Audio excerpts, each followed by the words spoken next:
kapuso, this Wednesday morning, dunga natong ila-ilahon ang Tagumenyo content creator nga hinay-hinay nang naila tungod sa iyahang moto vlogging. Kauban nato this morning si Renante Naparan o mas iladong si The Wonder Rider. Maayong buntag, Sir Renante. Welcome dito sa At Home with GMA Regional TV. Kamusta ka, sir? Oy, good morning, Attorney Resi. Okay lang.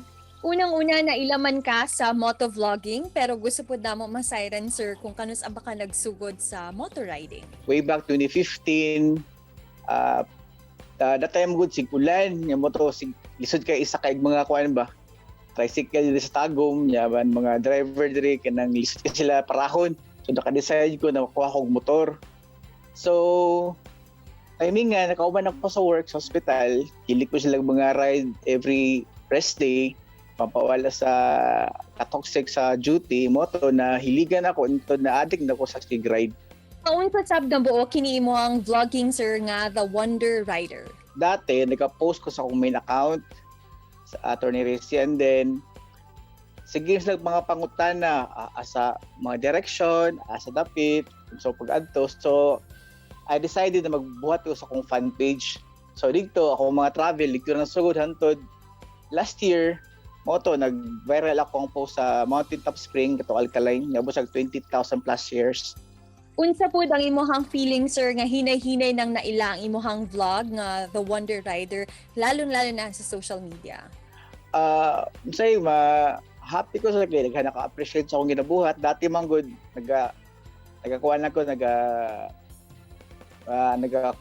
kumutan ako ng self, ba na, piyawan yung mga urban vlogger, kaya daghang mga shares. Moto, karon ako rin sa na-experience niya moto, maka-inspire, makahataog motivation na tagandig naka-appreciate yung ginabuhat. Among nasayran, sir, na usa pud di ay ka-registered nurse, kani ba imuhang pag-ride or pag-vlog, usa pud sa mga pamaagi aron ka maka-relax, maka-unwind from all the stress sa imuhang trabaho? Isa po na sa main reason na nag-unwind me. Actually, nagdaghan akong makauban. Doon akong grupo na ako sa hospital mga riders o sa akong club sa Aerox na makawala siya stress dyan. Kaya siyempre, Monday to Friday o Monday to Saturday, tantad sa trabaho, moto during weekend, moto wala nga ng short ride or coffee ride or long ride. Asa-asa pod ng mga lugar ang imong mga naadtuan, sir, ug unsa pod ay imong pong gusto pod nga balik-balikan? Pinakalayo sa club sa Usamis City. Ang pinakalayo na mo, nag-travel mig 13 hours from Tagum. Apil na to mga rest period, and then mo to enjoy. Yeah. Kay tungod daghan na kaayo kag places nga naadtuan dinhi sa Mindanao, unsa ang imong ma-consider na top 3 destination? Top 3 sa ko experience top 1 dito sa Buyohay View Deck, pero layo lang siya sa ato ang mga Cadabaweños, kay layo siya. Second is dito sa Enchanted River sa Hinatuan, Surigao del Sur, kay as in clear dyan siya na ma-amaze ka kay mo to enchanted kay ingon nila wala ba dyan siya na tugkad ang ilalim ato.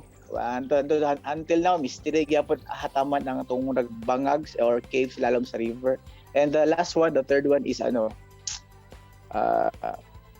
sa kuan siguro sa Britania, kay enjoy lang kayo, enjoy kay mga water activities sa Surigao del Sur gyapon. Sa imong pag-ride sa different places dinhi sa Mindanao, unsa ang imong mga learnings o unsa pod ang mga na-discover nimo na gusto nimong i-share sa imong mga viewers o followers? Oo, daghan jud kay daghan kog na-meet na mga riders, different club, different cities, and sa ang respect sa riders na dito. Tapos daghan kong ma-meet na mga tao, different culture, lalahig mga inistoryahan. So daghan po nakaton. Unsa sab kining moto club nga imong ginapangulohan ug unsa sab ang inyong mga activities dire?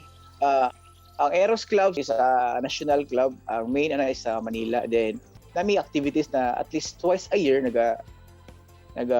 buhat big charity ride. At least na-purpose ang mga club na nag-ato mi sa mga needy na mga like tribe, sa mga IPs people na mo to nagitabangan na mo. Actually, 4 years na mi amo ang club, sir. Nag-start siya sa 2017. Tapos, usually among ganahan na matuan ng mga mga indigent people, usually sa Talaingod. Then nakatry po mi sa Bukidnon. Dito po charity ride po mi dito. Naghatag mi mga used clothes, hugas, and gud ginabot sa mga ubang club. Unsa sab ang imuhang ma-advise sa atong mga kapuso og mensahe pod nimo alang kanila lalong nandun na sa mga kapuso nato nga gusto pod is ipasigarbo ang isla sa Mindanao?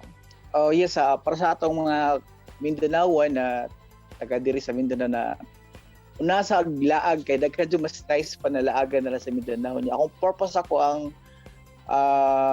page is ako pagipakita sa uban lugar like besides Mindanao na i-promote ang Mindanao na how safe it is na di sa mahadlok, no, na moto ang purpose ako Mindanao look ko this next week na ipakita na ko sa uban na dili siya delikado sa mga riders na adto sa mga tourist destination lang gusto ng adtuan. Siyempre, sir, please invite all of our kapuso dito sa Mindanao to follow you in all of your social media accounts. Sa mga ka-wonder na ko diha, uban sa wala pa naka-follow, please follow my fan page sa Facebook, The Wonder Rider. Ug na po ko'y YouTube channel, The Wonder Rider po siya. Daghang kayong salamat, Sir Hernandez, sa pag-uban ka namo dinhi sa At Home with GMA Regional TV. Thank you po, attorney, and God bless. Kini ang At Home with GMA Regional TV.